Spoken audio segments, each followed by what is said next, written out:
સૌથી પ્રથમ તો આજે રાજકોટના આંગણે કેન્દ્રીય મંત્રી અને અમારા ગુજરાત પ્રદેશ ભારતીય જનતા પાર્ટીના યશસ્વી અધ્યક્ષ કેન્દ્રમાં મંત્રીમંડળમાં સ્થાન મેળવ્યા પછી પ્રથમ વખત રાજકોટ આવે છે।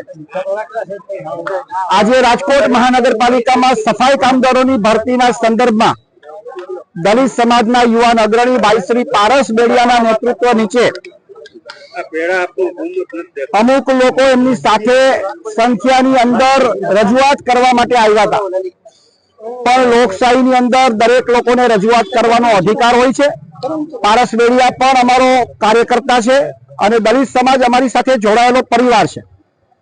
રજૂઆત કરવાનો દરેકને અધિકાર હોય, પણ જ્યારે પ્રથમ વખત અહીંયા અમારા આદરણીય અધ્યક્ષ આવતા હોય ત્યારે કાર્યકર્તાને શોભે એવું એમનું વર્તન પણ હોવું જોઈએ।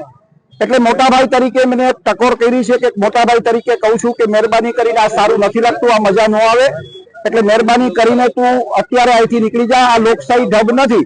તને જ્યારે અમારે સાંભળવાની દરેક પ્રકારની તૈયારી હોય ત્યારે અમારો પણ અધિકાર છે ને તારો પણ અધિકાર છે, ન્યાયિક રીતે રજૂઆત કરો, હું તમારી સાથે રહીશ, આવી વાત મેં એમને કહી છે। એના દ્વારા એવું કહેવામાં આક્ષેપ કરવામાં આવ્યો કે ખખડાવવામાં આવ્યા છે, રજૂઆત કરવા માટે મારો સૂર એવો કદાચ હોઈ શકે, પણ મારો ક્યારે એવો સ્વર ન હોય કે આદેશાત્મક હોય।